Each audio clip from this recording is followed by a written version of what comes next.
Hello and welcome to learners Adda. मेरा नाम है अविनाश उपाध्याय और आज मैं आप लोगों को पढ़ाने वाला हूँ यूनिट एंड मेजरमेंट, जो कि टॉपिक है क्लास 11th का, जो आपके जेई मेंस और मेडिकल के एग्ज़ाम्स के पर्पज़ से भी इम्पोर्टेंस रखता है।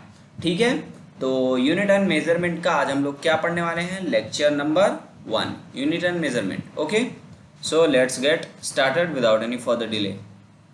ओके, तो आज का गोल हमारा क्या है? आज हमें क्या क्या पढ़ना बच्चों?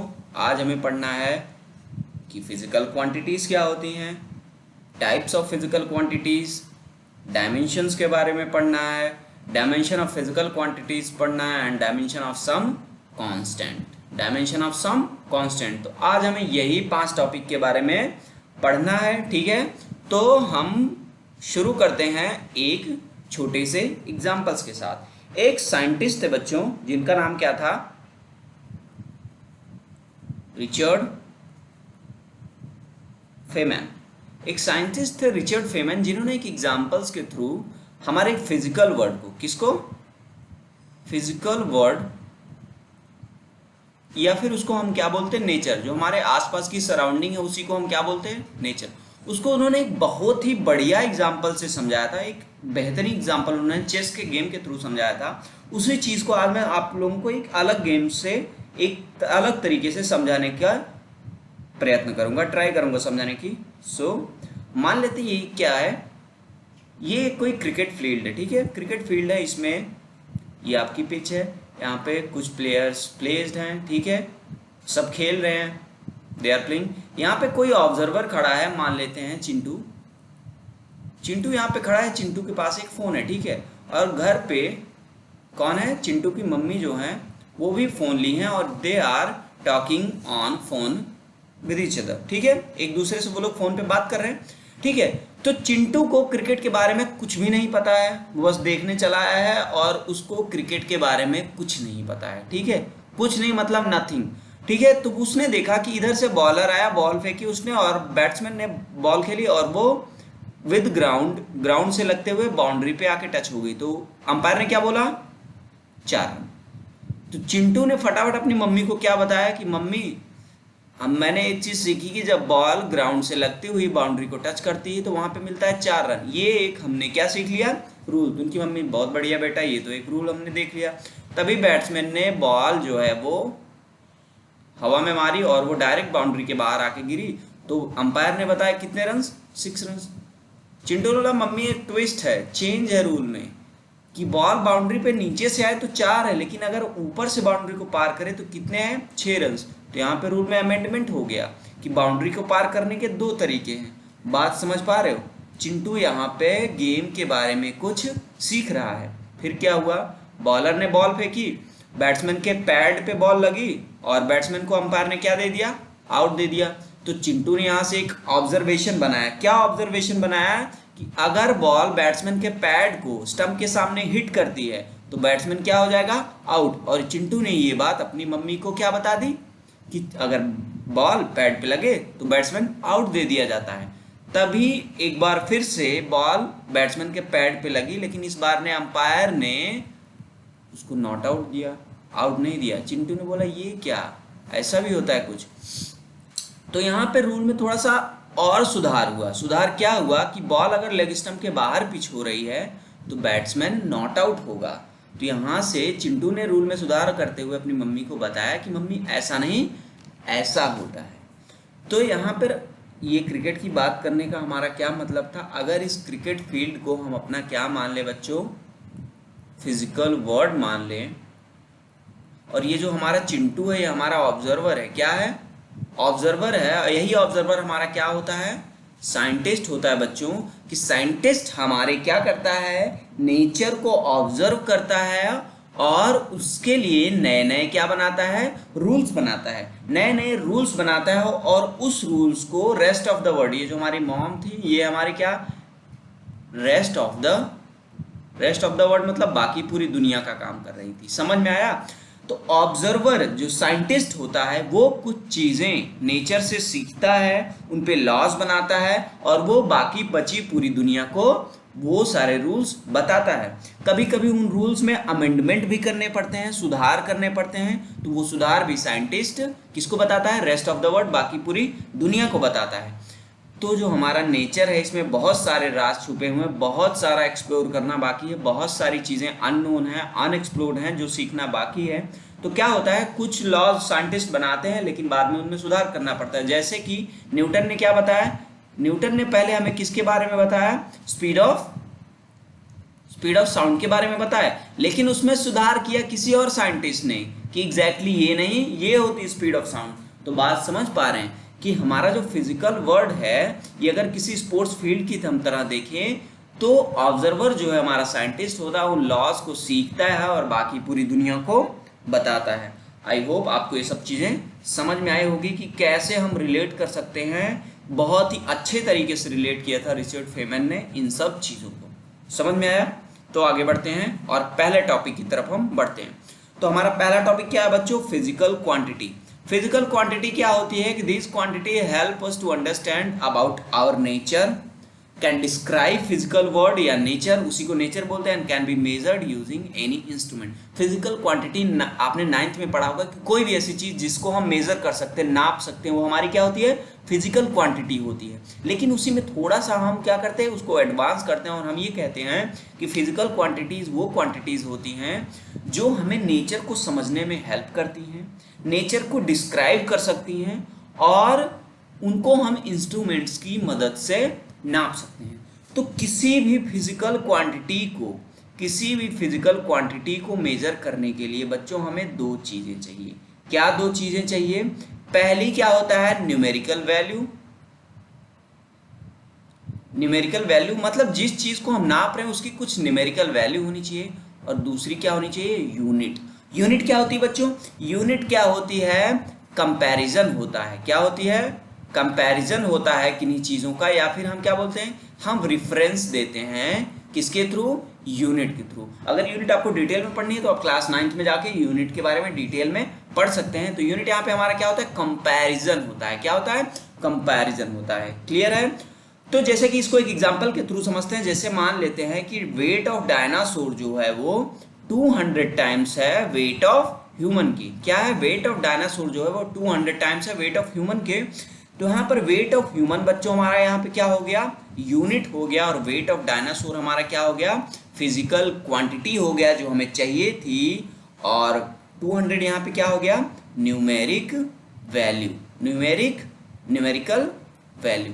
तो पहली दो चीजें आपने यहाँ पे क्या सीखी? किसी भी फिजिकल क्वांटिटी को मेजर करने के लिए हमें दो चीजें चाहिए, न्यूमेरिकल वैल्यू और यूनिट। कि कोई भी एक एब्सेंट होगी तो हम फिजिकल क्वांटिटी को मेजर नहीं कह सकते, या ये ऐसा कहेंगे कि वो फिजिकल क्वांटिटी है ही नहीं। न्यूमेरिकल वैल्यू क्या होती है, यूनिट क्या होती है, फिजिकल क्वांटिटी क्या होती है, ये सब चीजें हमने यहाँ पे सीख ली। क्लियर है? ठीक है। हमारी फिजिकल क्वांटिटीज जो है वो बच्चों कितनी तरह की होती हैं? 3 तरह की होती हैं। पहली फंडामेंटल फिजिकल क्वांटिटी, दूसरी डेराइव्ड फिजिकल क्वांटिटी और तीसरी सप्लीमेंट्री फिजिकल क्वांटिटी। आपने ये दोनों तो पढ़ी होगी 9th स्टैंडर्ड में, लेकिन आपने सप्लीमेंट्री फिजिकल क्वांटिटी के बारे में नहीं पढ़ा है। तो इस पे थोड़ा सा अपना जो है फोकस क्या करिएगा? बना के रखिएगा सप्लीमेंट्री फिजिकल क्वांटिटी पे। ओके, तो सबसे पहले हम किस पे आते हैं? Fundamental physical quantity. तो फंडामेंटल फिजिकल क्वांटिटी बच्चों क्या होती है? आपको पता है कि क्वांटिटीज ऐसी जो दूसरी क्वांटिटी पर डिपेंड नहीं करती हैं, और बाकी जितनी भी दुनिया में, यूनिवर्स में जितनी भी क्वांटिटीज हैं वो इन्हीं फिजिकल क्वांटिटीज से, किन से? फंडामेंटल फिजिकल क्वांटिटीज से निकाली जाती हैं, बनाई जाती हैं। क्लियर है? तो हमारे पास कितनी फंडामेंटल फिजिकल क्वांटिटी हैं? 7। वो 7 कौन कौन सी हैं देख लेते हैं। फिजिकल क्वांटिटी, उनकी यूनिट और उनके सिंबल। सबसे पहली फिजिकल क्वांटिटी क्या है बच्चों? लेंथ। उसकी एसआई यूनिट की जितनी भी हम बात यहाँ पे करेंगे वो किस यूनिट में बात करेंगे बच्चों? एसआई यूनिट, इंटरनेशनल यूनिट में। लेंथ क्या होती है? उसकी यूनिट मीटर होती है। उसका सिंबल क्या होता है बच्चों? एम। दूसरा mass, SI unit kilogram, symbol KG. Time, unit second, symbol S. Temperature, unit kelvin और symbol capital K. Fifth one, luminous intensity, इसकी यूनिट क्या होती है? कैंडेला होती है और सिंबल क्या होता है? C, capital C, D. Electric current, इसकी यूनिट क्या होती है बच्चों, एम्पियर होती है और symbol capital A. Last one, amount of substance, जिसकी यूनिट क्या होती है, मोल, और इसका सिंबल क्या होता है, MOL।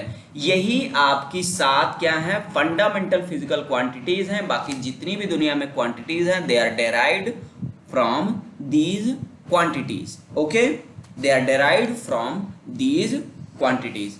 क्लियर, आगे बढ़ते हैं। ठीक है, अगला दूसरी कौन सी हमारी दूसरी क्वांटिटी क्या है, derived physical quantity. Derived physical quantity वो क्वांटिटीज होती हैं जो फंडामेंटल फिजिकल क्वांटिटीज से डेराइव करी जाती हैं। कहाँ से डेराइव करी जाती हैं, फंडामेंटल फिजिकल क्वांटिटीज से डेराइव करी जाती हैं। एक एग्जाम्पल लेते हैं, जैसे हम एक एग्जाम्पल से समझते बच्चों। एक एग्जाम्पल लेते हैं हम किसका, जैसे हमें मान लेते हैं कि हमें यूनिट निकालनी है किसकी, एरिया की। ठीक है, एरिया की यूनिट निकालनी है तो आपको पता है बच्चों एरिया का फॉर्मूला क्या होता है, लेंथ इंटू ब्रेथ। क्या होता है बच्चों, लेंथ इंटू ब्रेथ। तो यहाँ से यूनिट इसकी लेंथ की आपको पता है मीटर होती है, ब्रेथ भी एक तरह से लेंथ ही है तो उसकी भी यूनिट मीटर होती है। तो यहाँ से इसकी यूनिट हमें क्या निकल के आई, मीटर स्क्वायर। फॉर सेम एक और एग्जांपल लेते हैं, जैसे कि हम मान लेते हैं कि वेलोसिटी का एग्जांपल लेते हैं बच्चों। किसका, वेलोसिटी का एग्जांपल लेते हैं। आपको पता है वेलोसिटी का जो फार्मूला होता है वो क्या होता है, डिस्प्लेसमेंट पर यूनिट टाइम। डिस्प्लेसमेंट पर यूनिट टाइम, डिस्प्लेसमेंट की यूनिट लेंथ ही होती है तो लेंथ की यूनिट कितनी होगी बच्चों, मीटर, टाइम की सेकंड। तो यहाँ से हमारे वेलोसिटी की फॉर्मूला क्या, यूनिट क्या निकल के आती है, मीटर पर सेकंड। तो बात यहाँ से क्लियर हो रही है कि डेराइव्ड फिजिकल क्वांटिटीज वो क्वांटिटीज हैं और ये कितनी है, अनकाउंटेबल है, अनगिनत है। आप निकालते रहिए जितनी, मतलब जितनी आप इमेजिन कर सकते quantities, apart from fundamental quantities they are derived physical quantity. Is it clear, clear है ये चीज, आगे बढ़ सकते हैं। ये इस डिस्कशन का क्या है बच्चों, इंपॉर्टेंट पार्ट है। क्या है, इंपॉर्टेंट पार्ट क्यों है, क्योंकि आपने पहले कभी नहीं पढ़ा है। सप्लीमेंट्री फिजिकल क्वांटिटीज जो होती हैं वो बेसिकली क्या होती हैं, फंडामेंटल क्वांटिटीज ही होती हैं बच्चों। क्या होती हैं, फंडामेंटल क्वांटिटीज ही होती हैं, लेकिन हम इनको अलग से नाम क्यों देते हैं, आई विल एक्सप्लेन फर्दर। पहला कौन सा है इसमें से, एंगल या प्लेन एंगल, और दूसरी क्या है, सॉलिड एंगल। इन दोनों में फर्क क्या होता है, ये 2 डायमेंशनल या प्लेन में होता है, ये 3 डायमेंशनल होता है। तो सबसे पहले हम डिस्कस करते हैं पहला एंगल। ठीक है, एंगल। तो हम उसके लिए क्या करते हैं, एक एंगल लेते हैं। ठीक है, ये इसका क्या है, आर्क है। ये बच्चों क्या होता है, आर्क। तो ये कोई अगर एंगल थीटा है, ये आर्क है, ये इसकी रेडियस आर्क की आर है। यहाँ से जो थीटा का फॉर्मूला निकल के आता है बच्चों, क्या होता है, आर्क डिवाइडेड बाय रेडियस। क्या होता है बच्चों, आर्क डिवाइडेड बाय रेडियस। इसकी यूनिट क्या होती है बच्चों, इसकी यूनिट होती है रेडियन, और इसका सिंबल क्या होता है, RAD। इसकी यूनिट क्या होती है, रेडियन, और इसकी सिंबल क्या होता है, RAD। आप यहाँ से पूछेंगे कि आज तक तो सर हमने जो पढ़ा था एंगल का, जो हमने यूनिट पढ़ा था वो क्या पढ़ा था, डिग्री में पढ़ा था। तो ऐसी कोई बात नहीं है, बहुत एक ही चीज़ की हजारों यूनिट, जैसे लेंथ की आप मीटर, सेंटीमीटर, किलोमीटर, हाथ में नाप लेते हैं, 2 हाथ में नाप लेते हैं, भैया इतना हाथ है, ऐसे नाप लेते हैं। तो यूनिट बहुत सारी हो सकती, लेकिन यहाँ पर हम स्पेसिफिकली बस SI यूनिट्स की बात कर रहे हैं। फॉर योर इंफॉर्मेशन बता देता हूँ कि जो रेडियन होता है 360 डिग्री इज इक्वल्स टू कितना होता है बच्चों, 2 पाई रेडियन के बराबर होता है। कितना होता है, 2 पाई रेडियन के बराबर होता है। समझ में आ गया। दूसरा क्या था हमारा बच्चों, दूसरा हमारा क्या था, सॉलिड एंगल। आपको पता है ये कैसा होता है, 3 डायमेंशनल होता है। तो इसका सबसे बढ़िया एग्जांपल है जो आपकी बर्थडे कैप होती है। देखे होंगे बर्थडे कैप होती है, 3 डायमेंशनल कोन के शेप में होती है।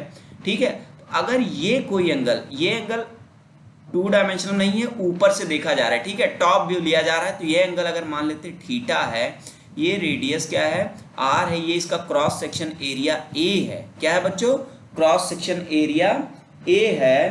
तो यहां से जो थीटा एंगल का फॉर्मूला निकल के आता है बच्चों, क्या होता है, cross section area divided by square of radius. इसको हम क्या बोलते हैं बच्चों, इसकी जो यूनिट होती है वो क्या होती है, स्टीरेडियन होती है, स्टीरेडियन होती है। और इसको हम शो किससे करते हैं, इसकी सिंबल SD होता है। ठीक है, SD होता है। अच्छा, ये दोनों की आप यूनिट तो देख रहे हैं, क्या देख रहे हैं, यूनिट तो है, लेकिन क्या इनकी डायमेंशंस है, डायमेंशन, यूनिट ये भी मीटर में है, ये भी मीटर है, तो ये क्या होती हैं, they are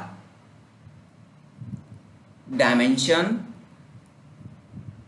less quantities, they are dimensionless quantities, ठीक है, and only quantities and only quantities which have unit but do not have dimension। इनके अलावा कोई भी ऐसी फिजिकल क्वांटिटी नहीं है बच्चों जिसकी यूनिट तो है पर डायमेंशन नहीं है। आप कोई भी ऐसी, अगर आपसे कोई क्वेश्चन पूछे कि which are the units which do not have their dimensions, so they are angle and solid angle, इनकी डायमेंशन नहीं होती है, ये बात अपने दिमाग में डाल लीजिए, ये डायमेंशन लेस होती हैं डिस्पाइट हैविंग यूनिट्स। क्लियर है, आगे बढ़े, ठीक है, आगे बढ़ते हैं। तो यहाँ पे एक टर्म आया था डायमेंशन, तो आगे हम अब किसके बारे में पढ़ेंगे बच्चों, डायमेंशन के बारे में। ओके, डायमेंशंस क्या होती हैं, डायमेंशंस होती हैं, I have definition here in my own words, dimension जो होती हैं they are coded form of units, units की कोडेड फॉर्म जो होती है उन्हीं को हम क्या बोलते हैं, डायमेंशन बोलते हैं, ठीक है। तो किसी भी यूनिट की, किसी भी फॉर्मूला का, किसी भी फिजिकल क्वांटिटी की हम डायमेंशन कैसे निकाल सकते हैं, मान लेते हैं कोई फिजिकल क्वांटिटी है, उसका हमें फॉर्मूला पता है, क्या पता है बच्चों, फॉर्मूला अगर हमें पता है, अगर हमें उसका फॉर्मूला पता है तो उसकी हम क्या निकाल पाएंगे, यूनिट निकाल लेंगे, और यूनिट पता चल जाएगी तो उसी को हम क्या कर लेंगे, कोडेड फॉर्म में लिख के, कोडेड फॉर्म में लिख लेंगे, तो हमें उसकी क्या मिल जाएगी बच्चों, डायमेंशन मिल जाएगी, क्या मिल जाएगी, डायमेंशन। अगर हमें किसी फिजिकल क्वांटिटी का फॉर्मूला पता है तो उसकी डायमेंशन हम निकाल सकते हैं, कैसे, पहले उसकी यूनिट लिखेंगे, फिर उसका कोडेड फॉर्म लिख लेंगे, वही डायमेंशन होता है। तो हमारे जो फंडामेंटल फिजिकल क्वांटिटीज होती हैं उनके कोड्स क्या होते हैं, लेंथ का बच्चों एल होता है, हमेशा डायमेंशन को इन्हीं कैपिटल ब्रैकेट्स में लिखते हैं, ये बात अपने दिमाग में रखिएगा। तो लेंथ की हमारी डायमेंशन क्या होती है, कैपिटल एल होती है, मास की कैपिटल एम होती है, टाइम की कैपिटल टी होती है, टेम्परेचर की के फॉर केल्विन से आता है, या फिर कहीं कहीं क्या होती है, थीटा भी होती है। इलेक्ट्रिक करंट की आइदर एम्पियर लिखते हैं और आई लिखते हैं, क्योंकि करंट का सिंबल क्या होता है, आई होता है, ठीक है। ल्यूमिनस इंटेंसिटी, ये तो हमने इसका कहीं आज तक हमने डायमेंशन बच्चों देखा नहीं, हमने नहीं देखा तो क्या पता आप कहाँ ही देखोगे। तो ल्यूमिनस इंटेंसिटी का जो डायमेंशन होता है उसका कोड कैपिटल सी, ठीक है। अमाउंट ऑफ सब्सटेंस का क्या होता है, MOL। बाकी जितने भी डायमेंशंस हम पढ़ेंगे they will be derived from here। Is it clear, जितनी भी डायमेंशंस हम पढ़ेंगे आगे वो सब इन्हीं डायमेंशन के कोड से डेराइव करी जाएंगी। क्लियर है बच्चों, क्लियर है, ओके। अभी यहां पे हम कुछ फिजिकल क्वांटिटीज के डायमेंशन फाइंड करेंगे, ठीक है। तो जैसे पहला हमारा लिखा है एरिया, ठीक है, एरिया है ये फिजिकल क्वांटिटी, आपको डेराइव्ड फिजिकल क्वांटिटी, आपको पता है इसका फॉर्मूला क्या होता है बच्चों, मीटर स्क्वायर, इसका फॉर्मूला क्या होता है, मीटर स्क्वायर। तो इसकी यूनिट क्या होती है बच्चों, यूनिट यही होती है मीटर इंटू मीटर। ये क्या है, मीटर भी क्या है बच्चों, लेंथ है, ये भी क्या है, लेंथ है। तो इसकी फिर डायमेंशन क्या होगी, लेंथ का कोड आपको पता है L था, इस लेंथ का भी कोड आपको पता है L था, तो इसकी डायमेंशन क्या हो गई, L⁻²। तो यहाँ पे डायमेंशन क्या, अगर आपसे पूछ लिया what is the dimension of length into the area, that is 2। ये 2 डिफाइन करता है किसको, ये 2 जो पावर है, इसकी जो पावर है, उसकी जो यूनिट की जो कोड है, उसकी जो पावर है, that defines it's physical quantity. उसकी डायमेंशन, फिजिकल क्वांटिटी के डायमेंशन को वही पावर डिफाइन करती है, ठीक है। तो ये जो पावर 2 अगर आपसे पूछ लिया what is the dimension of mass into the area, तो उसमें क्या होगा, पावर 0 होगी। अरे नहीं समझ पाया, डायमेंशन 0, क्योंकि कोई डायमेंशन एरिया में मास की है ही नहीं है। एरिया में बस किसकी डायमेंशन है बच्चों, लेंथ की डायमेंशन है, वो भी कितनी, 2 डायमेंशंस। क्लियर है, ओके, वॉल्यूम का फॉर्मूला बच्चों पता है क्या होता है, मीटर क्यूब। तो ये क्या होता है, length into length into length, मतलब एम इंटू एम। ठीक है, तो आप हमेशा इसी एल जो लेंथ है, तो लेंथ का जो कोड होता है वो क्या होता है, कैपिटल एल होता है बच्चों। कोड ही लिखिएगा, जब डायमेंशन लिखिएगा कोड ही लिखिएगा। तो इसकी डायमेंशन कितनी आ गई, एल टू द पावर 3। तो वॉल्यूम में लेंथ की अगर आपसे पूछा जाए लेंथ की डायमेंशन कितनी है 3, मास की डायमेंशन कितनी है 0, टाइम की डायमेंशन कितनी है 0, वेलोसिटी की डायमेंशन जितनी भी कोई भी अदर डायमेंशन 0 है, इसमें बस किसकी डायमेंशन है, लेंथ की डायमेंशन है। क्लियर हो रहा है? ओके, तो हम डायमेंशन को डिफाइन उनकी पावर से ही करते हैं, समझ में आया। मास डेंसिटी, मास डेंसिटी का फॉर्मूला क्या होता है बच्चों, मास डेंसिटी का फॉर्मूला होता है मास अपॉन वॉल्यूम। तो आपको तो पता है मास का कोड क्या होता है, मास का कोड होता है बच्चों कैपिटल एम। वॉल्यूम का कोड क्या होता है, वॉल्यूम का अभी हमने डायमेंशन निकाल लिया था एल टू द पावर 3। तो यहां से मास डेंसिटी का जो डायमेंशन आ जाता है M L to the power -3। अब ये -3 कैसे आया ये मत पूछ लेना कोई, ठीक है, नहीं तो मेरा दिमाग खराब हो जाएगा, ये कोई मत पूछने लगना। तो अगर आपसे यहाँ पे पूछा जाएगा कि मास की डायमेंशन कितनी है मास डेंसिटी में, दैट इज 1। आपसे पूछा जाएगा कि लेंथ की डायमेंशन कितनी है मास डेंसिटी में, that is -3। Is it clear? Now velocity पे आते हैं। वेलोसिटी का फॉर्मूला क्या होता है बच्चों, वेलोसिटी का फॉर्मूला होता है डिस्प्लेसमेंट पर यूनिट टाइम। क्या होता है बच्चों, डिस्प्लेसमेंट पर यूनिट टाइम। तो डिस्प्लेसमेंट का डायमेंशन, डिस्प्लेसमेंट लेंथ ही है, उसका डायमेंशन कितना हो गया एल। टाइम का डायमेंशन का हमने कोड आपको कितना बताया था, टी। बताया था टी या नहीं बताया था, बताया था टी। तो यहां से वेलोसिटी की जो डायमेंशन आ जाती है वो L T to the power -1। आपसे इसमें पूछा जाएगा अगर कि मास की डायमेंशन कितनी है 0, लेंथ की डायमेंशन कितनी है 1, टाइम की डायमेंशन कितनी है -1, तो आप इसको इस तरह से भी लिख सकते हैं। क्लियर है? ठीक है, तो जो वेलोसिटी की डायमेंशन होती है वही किसकी डायमेंशन होती है, स्पीड की। एक बात आप यहाँ पे अपने दिमाग में डाल लीजिए, अगर कोई भी दो क्वांटिटी की डायमेंशंस जो है, कोई भी दो क्वांटिटी की यूनिट सेम है, अगर यूनिट जो है वो सेम है तो पक्की बात है कि डायमेंशन जो है वो क्या होगी बच्चों, सेम होगी। ये हर हालत में ट्रू है। क्लियर है कि अगर यूनिट सेम है तो डायमेंशन सेम ही होंगी। आपको पता है वेलोसिटी और स्पीड की यूनिट क्या होती है, मीटर पर सेकंड। क्लियर है? जी क्या होता है बच्चों, जी होता है acceleration due to gravity. Acceleration due to gravity होता है बच्चों। तो एक्सेलरेशन की यूनिट क्या होती है, मीटर पर सेकंड स्क्वायर। तो मीटर लेंथ है, लेंथ की unit dimension L. Second time की डायमेंशन टी होती है, टी टू द पावर 2। तो यहां से ग्रेविटेशनल एक्सेलरेशन या किसी भी एक्सेलरेशन की जो डायमेंशन आता है एल टू द पावर -2 आता है। क्लियर? अगला डायमेंशन हमारा क्या है बच्चों, फोर्स। तो फोर्स का जो फॉर्मूला होता है वो क्या होता है बच्चों, मास इंटू एक्सेलरेशन। मास का डायमेंशन m होता है, कैपिटल M, इंटू एक्सेलरेशन का डायमेंशन अभी हमने निकाला कितना होता है बच्चों, L T to the power -2। यहां से फोर्स का डायमेंशन कितना आ गया, M L T to the power -2। और मैं चाहूंगा कि आप ये डायमेंशन क्या कर लें, याद कर लें। आप ये डायमेंशन याद कर लें। मैं और सारे नहीं बोलूंगा याद करने के लिए, कुछ एक दो बोलूंगा, उसको याद कर लीजिए क्योंकि वो बार बार यूज होंगे। तो फोर्स की dimension M L T to the power -2, समझ में आया। एम की डायमेंशन 1, एल की डायमेंशन 1, टी की डायमेंशन -2। अगली डायमेंशन हमारी क्या है बच्चों, मोमेंटम। मोमेंटम का फॉर्मूला क्या होता है, मोमेंटम का फॉर्मूला होता है बच्चों m into V. M into V होता है, एम का डायमेंशन कैपिटल एम मास है जहाँ पे, v क्या है, वेलोसिटी है। और वेलोसिटी की डायमेंशन अभी हमने कितनी निकाली थी, L T to the power -1, L T to the power -1। तो यहाँ से मोमेंटम की डायमेंशन कितनी आ गई, M L T to the power -1। Clear है बच्चों? क्लियर है?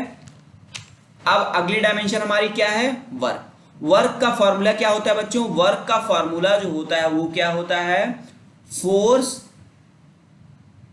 F into D cos theta. Actually F और डी का एफ डॉट डी होता है, आपको क्रॉस और डॉट प्रोडक्ट नहीं पता है, इसलिए मैंने इसको ऐसे लिख दिया है F into D into cos theta, जहां पे एफ क्या है, फोर्स है, डी डिस्प्लेसमेंट है और कॉस थीटा क्या है, एंगल है। ठीक है, फोर्स और डिस्प्लेसमेंट के बीच का एंगल है। तो फोर्स की डायमेंशन अभी निकाली थी, बोला था याद करने के लिए M L T minus two, और डिस्प्लेसमेंट की डायमेंशन कितनी होती है बच्चों, एल होती है। कॉस थीटा डायमेंशन लेस होता है, इसको दो तरीके से हम समझ सकते हैं। पहला, मैंने अभी आपको बताया था कि एंगल की डायमेंशन क्या होती है, वो डायमेंशन लेस होता है, वो डायमेंशन लेस होता है। दूसरी, कॉस थीटा जो होगा, थीटा की कुछ वैल्यू हम रखेंगे 30, 60, 90, तो कॉस थीटा कुछ न्यूमेरिक वैल्यू आएगा। ठीक है, और न्यूमेरिक वैल्यू की कोई डायमेंशन नहीं होती है।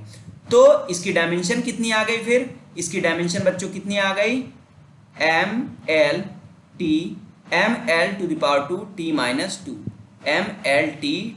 तो वर्क की dimension M L to the power 2 T to the power minus 2, और ये भी मैं चाहूंगा कि आप याद कर लीजिए, ये दो डायमेंशन, इसके अलावा और नहीं बोलूंगा याद करने के लिए। फोर्स की एम एल टी माइनस 2 और वर्क की M L square T to the power minus 2, ये दोनों आप याद कर लीजिए। मैं चाहूंगा कि आप इन दोनों को याद कर लीजिए। क्लियर है, आगे बढ़ते हैं। अगली डायमेंशन हमें बच्चों किसकी निकालनी है, पावर की। तो पावर क्या होता है, work done per unit time, ये पावर का फार्मूला होता है। पावर का फार्मूला क्या होता है, work done per unit time. Work done का भी हमने निकाला था M L square T to the power minus 2, ये वर्क डन का डायमेंशन। और टाइम का डायमेंशन क्या होता है बच्चों, टाइम का डायमेंशन टी होता है। तो पावर की डायमेंशन कितनी आ जाएगी, M L square T to the power minus 3, M L square T to the power minus 3, ये किसकी डायमेंशन हो गई, पावर की। तो यहां से आप कुछ समझ पा रहे, अगर आपको फॉर्मूला पता है तो आप कोई भी दुनिया की कोई भी डायमेंशन निकाल सकते हैं। हो सकता है ये सब चीजें अभी आपने ना पढ़ी हो, तो इनके मैं फॉर्मूलाज बताऊंगा और आप पॉज करके उनके डायमेंशंस खुद से निकालने की कोशिश करिए। ठीक है, तो एनर्जी जो होती है, एनर्जी आपको पता है, एनर्जी की यूनिट क्या होती है, जूल होती है, और वर्क की भी यूनिट क्या होती है बच्चों, जूल होती है। और मैंने अभी आपको बताया था कि अगर यूनिट सेम तो डायमेंशन सेम। तो एनर्जी की भी डायमेंशन क्या आती है बच्चों, जो वर्क की है, M L square T minus 2। अगर आपको मान लो भैया हमारी बात पे भरोसा नहीं हो रहा है, ठीक है, आपको हमारी बात पे भरोसा नहीं हो रहा है कि गुरु झूठ बोल रहे हैं, तो आप क्या करिए कि काइनेटिक एनर्जी की, एक बार काइनेटिक एनर्जी एक तरह की एनर्जी, उसका क्या करिए कि डायमेंशन निकाल लीजिए। उसका फॉर्मूला क्या होता है, हाफ एम वी स्क्वायर, जहाँ पे एम मास होता है, वी वेलोसिटी होती है। तो हाफ की कोई डायमेंशन होनी नहीं है, एम की डायमेंशन, मास की डायमेंशन एम, और वेलोसिटी की डायमेंशन क्या होती है बच्चों, L divided by T whole square. तो इसकी डायमेंशन क्या आ गई, M L square T to the power minus 2। क्या वही सेम डायमेंशन आई? तो मोस्ट ऑफ द एनर्जी की जो टाइप्स होते हैं उनकी डायमेंशन यही होती है, लेकिन कुछ एनर्जी अलग होती है, उनकी डायमेंशन भी अलग होती है। क्लियर। इम्पल्स जो होता है बच्चों, उसका फॉर्मूला होता है F into delta T. F जो है फोर्स होता है, डेल्टा टी टाइम इंटरवल होता है जिस टाइम इंटरवल के लिए फोर्स लगा हुआ है। तो फोर्स की डायमेंशन आपको मैंने बताया M L T minus 2। Force की डायमेंशन क्या होती है बच्चों, एम एल टी माइनस 2, और टाइम की डायमेंशन टी अभी बताया आपको। तो फॉर्मूला वाला मत, जैसे टी टाइम का सेकेंड, तो उससे मत रख दीजिएगा, ठीक है। जो मैंने अभी आपको कोड बताए थे सातों, उन्हीं में से रखिएगा। तो M L T to the power minus 1, ये किसकी डिफिनीशन हो गई बच्चों, इम्पल्स की। किसकी डिफिनीशन हो गई, इम्पल्स की। क्लियर है। अगला हमारा क्या है, एंगुलर वेलोसिटी। एंगुलर वेलोसिटी का फॉर्मूला क्या होता है बच्चों, परपेंडिकुलर वेलोसिटी पर यूनिट, जो जिस सर्कल में घूम रहा है उसकी radius. V perpendicular velocity, R क्या है, उस सर्कुलर पाथ की रेडियस है। तो आपको पता है वेलोसिटी क्या है, L T to T minus 1, ये उसकी डायमेंशन होती है, और रेडियस जो है वो लेंथ है, तो उसकी डायमेंशन एल होती है। तो यहाँ से एल कैंसिल आउट हो जाएगा बच्चों। तो एंगुलर वेलोसिटी की जो डायमेंशन है वो क्या है, T to the power minus 1। Angular velocity में टाइम की डायमेंशन क्या है बच्चों, -1, लेंथ की डायमेंशन 0, मास की डायमेंशन 0। क्लियर है। तो फ्रीक्वेंसी का फॉर्मूला क्या होता है, 1 upon time period 1 upon time की टाइम का डायमेंशन क्या होता है बच्चों, t होता है, तो यहां से t⁻⁻1, इन दोनों की डायमेंशन आपको दिख रही है सेम। तो मैंने आपको बताया था कि यूनिट सेम तो डायमेंशन सेम, यूनिट सेम तो डायमेंशन सेम, लेकिन बट अगर डायमेंशन सेम है, डायमेंशन सेम है तो जरूरी नहीं है कि यूनिट सेम हो। आप देख रहे हैं एंगुलर वेलोसिटी की यूनिट अलग होती है और फ्रीक्वेंसी की यूनिट अलग होती है, लेकिन उनके डायमेंशन सेम आ रहे हैं। डायमेंशन सेम होने का ये मतलब नहीं है कि यूनिट सेम हो, लेकिन अगर यूनिट सेम है तो डेफिनेटली उनकी डायमेंशंस सेम होंगी। क्लियर है बच्चों, क्लियर ही हो जाना चाहिए। अगली हमारी क्या है, एंगुलर एक्सेलरेशन। एंगुलर एक्सेलरेशन का फॉर्मूला क्या होता है, देखिए एंगुलर वेलोसिटी को हम ओमेगा से शो करते हैं, फ्रीक्वेंसी को एफ से शो करते हैं, और एंगुलर एक्सेलरेशन को अल्फा से शो करते हैं। तो ये क्या होता है, delta omega upon delta T. Delta omega क्या है, चेंज इन एंगुलर वेलोसिटी, और डेल्टा टी क्या होता है, चेंज इन टाइम। आपको पता है कि एक्सेलरेशन क्या होता था, change in velocity per unit change in time. तो एंगुलर एक्सेलरेशन क्या होगा, change in angular velocity upon change in time. तो एंगुलर वेलोसिटी का अभी हमने क्या निकाला था, t⁻⁻1। अरे निकाला था कि नहीं, निकाला था कि नहीं भैया, ठीक है। और टाइम का क्या होता है बच्चों, t होता है। तो यहाँ से जो एंगुलर एक्सेलरेशन का निकल के आया डायमेंशन, वो t⁻⁻2 निकल के आया। अरे समझ में आया। जितना मुझे इंपॉर्टेंट लग रहा है, जो मतलब कॉमन है, पूछे जाते हैं बहुत ज़्यादा, मैं आपको बता रहा हूँ। बाकी अगर आप फार्मूलाज याद हैं, आप जब अपना पूरा सिलेबस पढ़ लेंगे, आपको फार्मूलाज वगैरह जब आपके फिंगर टिप्स पे होंगे, तो आप कोई भी डायमेंशन बहुत आराम से फाइंड कर सकते हैं। इसमें कोई रॉकेट साइंस नहीं है। क्लियर है। अच्छा, टॉर्क। टॉर्क का फॉर्मूला क्या होता है बच्चों, टॉर्क का फॉर्मूला होता है फोर्स इंटू परपेंडिकुलर डिस्टेंस। क्या होता है, फोर्स इंटू परपेंडिकुलर डिस्टेंस। और फोर्स की आपको पता है कि क्या होती है, mlt-2,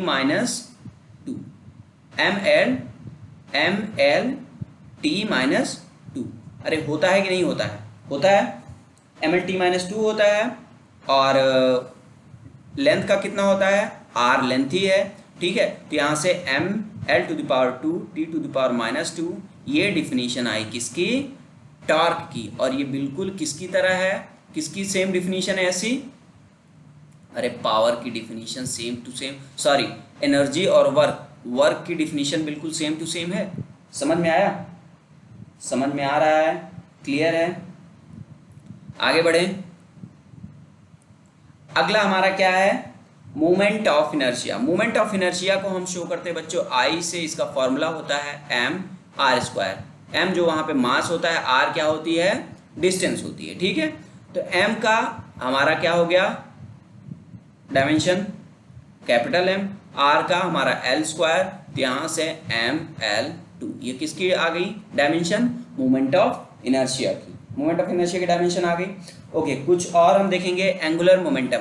एंगुलर मोमेंटम का फॉर्मूला क्या होता है बच्चों, एंगुलर मोमेंटम का फॉर्मूला होता है mrv sin थीटा। क्या होता है, mrv sin थीटा। m मास होता है, r जो है डिस्टेंस होती है, v वेलोसिटी होती है, और sin थीटा होता है एंगल, ठीक है। क्या होता है, एंगल। अब यहाँ से इसकी डायमेंशन निकालते हैं। m का आपको पता है कैपिटल M होता है, मास का, r लेंथ है तो उसकी l हो गई, और v की कितनी वेलोसिटी की कितनी होती है, lt-1। lt-1 होता है, कोई दिक्कत, ठीक है। और sin थीटा क्या है, ये होगी डायमेंशन लेस। क्यों, अभी जस्ट आपको मैंने बताया था। तो इसकी डायमेंशन कितनी आ गई बच्चों, ml²t-1, ml²t-1।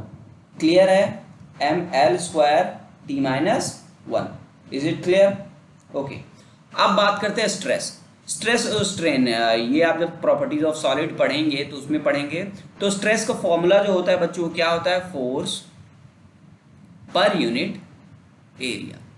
प्रेशर की तरह होता है, जैसे प्रेशर होता है, फोर्स पर यूनिट एरिया आता है, तो उसी की तरह क्या होता है, स्ट्रेस भी होता है। तो फोर्स की अभी हमने mlt-2 निकाली थी, आपको बोला था याद करने के लिए। और एरिया की क्या हो जाएगी बच्चों, L² हो जाएगी, ये भी हमने पहले निकाला था। तो यहाँ से जो इसकी ml⁻⁻1 t⁻⁻2, अब ये माइनस प्लस कैसे आ रहा है, इतना कैलकुलेशन उम्मीद करता हूँ कि आपको आती होगी, ठीक है। ml⁻⁻1। अगर आपसे पूछा जाएगा कि मास की डायमेंशन कितनी है, 1 है, लेंथ की डायमेंशन कितनी है, 1 है, -1 है सॉरी, और टाइम की डायमेंशन कितनी है बच्चों, -2 है।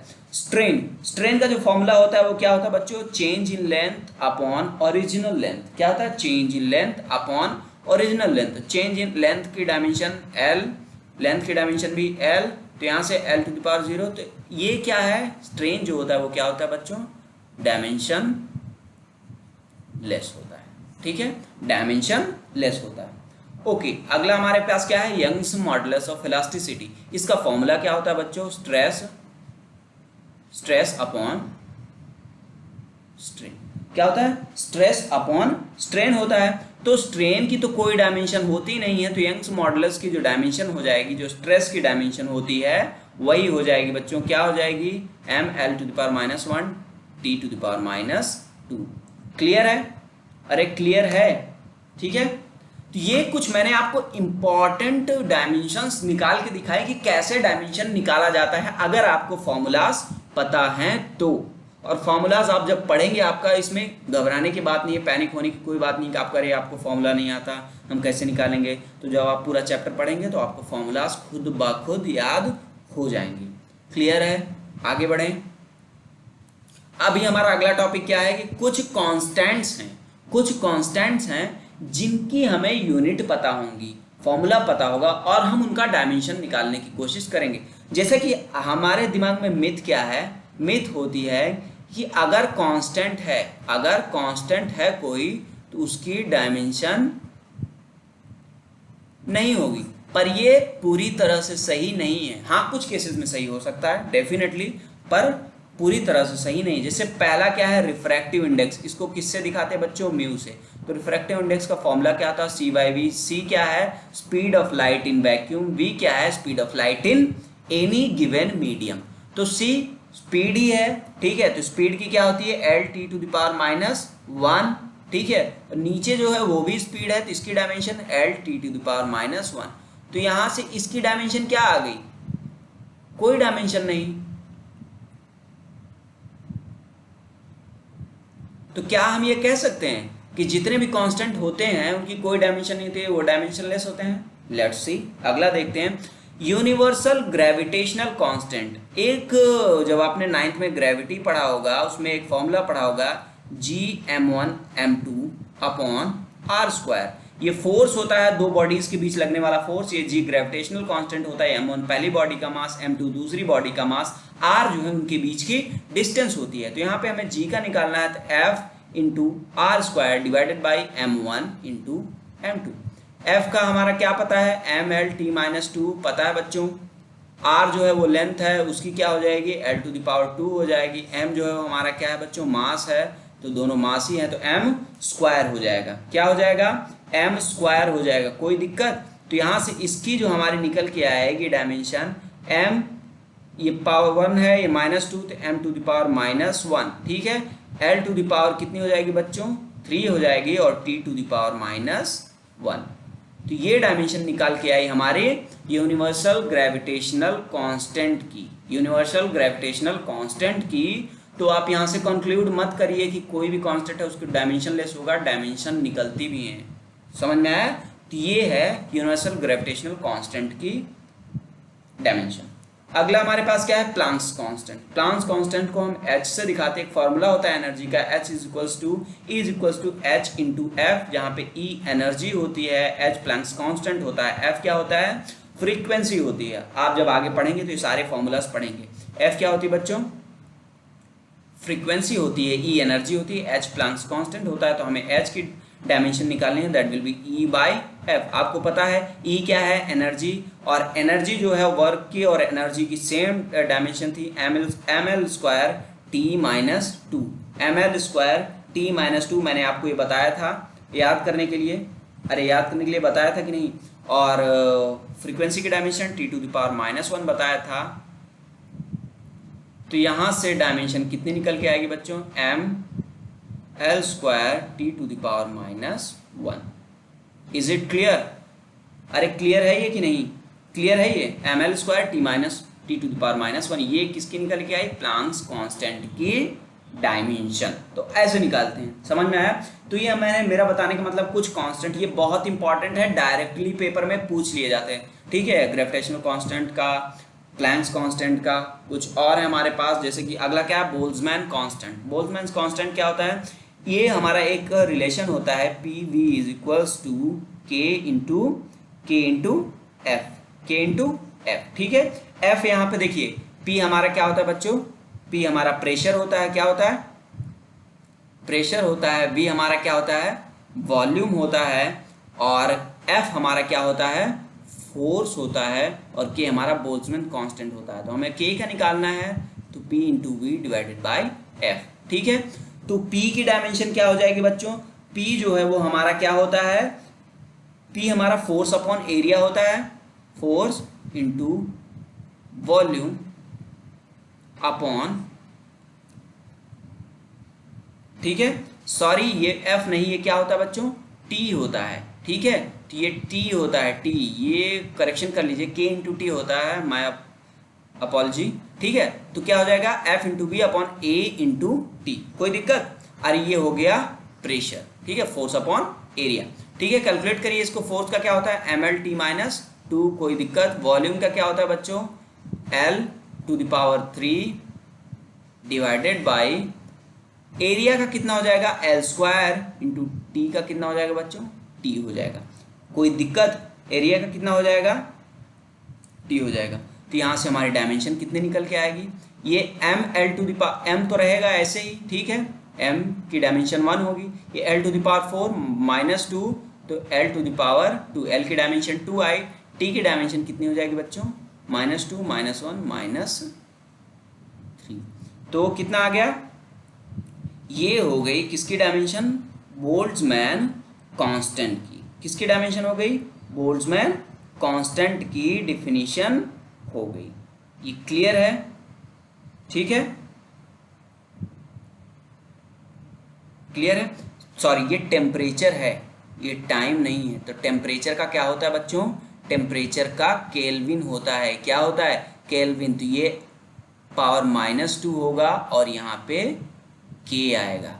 आई होप ये चीज़ें आपको क्लियर हो रही हैं। ये टेम्परेचर है, ठीक है, ये क्या है, टेम्परेचर है। और टेम्परेचर का डायमेंशन क्या होता है, के लिखते हैं या फिर थीटा लिखते हैं। अभी मैंने आप सबको बताया था, तो ये टाइम नहीं था, जैसे मैं कंफ्यूज हुआ, आप कंफ्यूज मत होइए, हो सकते हैं, पर प्रैक्टिस करेंगे तो ये कंफ्यूजन दूर हो जाएगी। ये टी टेम्परेचर का है, टाइम का नहीं है, क्लियर है। तो ये फोर्स की डायमेंशन हो गई, ये वॉल्यूम की डायमेंशन हो गई, ये एरिया की डायमेंशन हो गई, ये टेम्परेचर की डायमेंशन के हो गई।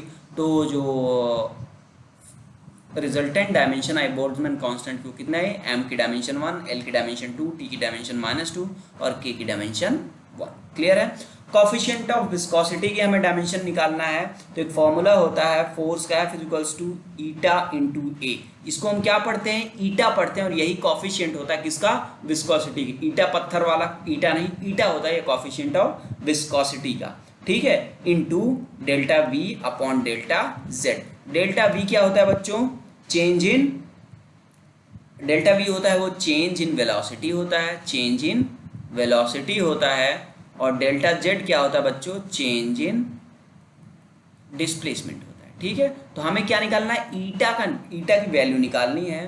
तो यहाँ से ईटा इज इक्वल्स टू क्या हो जाएगा, F into delta Z divided by A into delta V हो जाएगा, A into delta V. Okay, रखना शुरू करते हैं, एफ की M L T to the power -2, ये फोर्स की डायमेंशन हो गया। और delta Z change in displacement है, डायमेंशन एल हो गया, अपॉन एरिया की डायमेंशन एल स्क्वायर, और वी की डायमेंशन डेल्टा वी, वेलोसिटी की dimension L to the power -1 होता है। इसको कैलकुलेट करेंगे तो ऊपर क्या हो जाएगा, M L square T to the power -2 हो जाएगा बच्चों, और नीचे क्या हो जाएगा, एल क्यूब टी की पावर -1। इसको सॉल्व कर लेते पूरा, तो कितना हो जाएगा, M L to the power -1 T to the power -1, clear है ये। तो ये डायमेंशन हमारी आ गई बोल्ट्जमैन कोफिशिएंट ऑफ विस्कोसिटी की। ये डायमेंशन हमारी किसकी निकल के आई, कोफिशिएंट ऑफ विस्कोसिटी की, ये थी बोल्ट्जमैन कांस्टेंट, क्लियर है।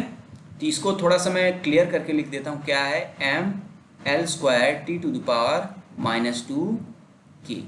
एम मास का डायमेंशन, एल लेंथ का डायमेंशन, टी टाइम का डायमेंशन, के टेम्परेचर का डायमेंशन। ओके, अगला हमारे क्या पास है मोलर हीट कैपेसिटी। इसको सी, कभी सीपी या फिर कभी सीवी भी बोलते हैं। इसको किससे दिखाते हैं मोलर हीट कैपेसिटी को?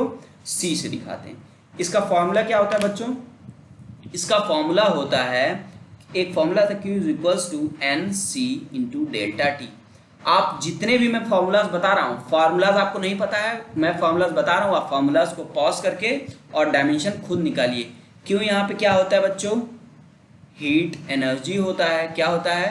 हीट एनर्जी होता है। एन क्या होता है बच्चों? नंबर ऑफ मोल्स होता है। सी मोलर हीट कैपेसिटी होता है। डेल्टा टी क्या होता है बच्चों? चेंज इन टेम्परेचर होता है। क्या होता है बच्चों? Change in temperature. यहां से हमें सी निकालना है। C is equals to Q upon N into delta T. रखना चालू करिए। क्यू का क्या होगा? एनर्जी का आपको पता है एम एल स्क्वायर टी -2 होता है। एम एल स्क्वायर टी -2 100 बार निकाल चुके हैं हम। अपॉन एन का आपको पता है क्या होता है? मोल होता है बच्चों। और डेल्टा टी टेम्परेचर का क्या होता है? केल्विन होता है। ठीक है, ये वैल्यू हम पुट कर देंगे तो क्या हो जाएगा? M L square T -2 mole power -1 kelvin to the power -1। ये डिफिनेशन, ये डायमेंशन निकल के आई किसकी बच्चों? Molar heat capacity. किसकी? मोलर स्पेसिफिक हीट कैपेसिटी की। सो आज का सेशन हम यहीं पे ख़त्म करेंगे। इस अगले सेशन में जब भी हम मिलेंगे, बहुत ही अच्छे मैं इसके न्यूमेरिकल्स कराऊंगा। हो सकता है इसके न्यूमेरिकल्स में आपको कुछ न्यूमेरिकल्स डेली प्रैक्टिस के फॉर्म में आपको डिस्क्रिप्शन में दे दूं। ठीक है, सो यहीं पे हम आज का अपना सेशन ख़त्म करते हैं। So this is the end of our video. अगर आपको हमारी वीडियो पसंद आई तो इसको लाइक करें, शेयर करें और ज़्यादा से ज़्यादा हमारे चैनल को सब्सक्राइब करें और शेयर करें, अपने दोस्तों की हेल्प करें। ठीक है, so this is end of our video. Thank you, God bless you all.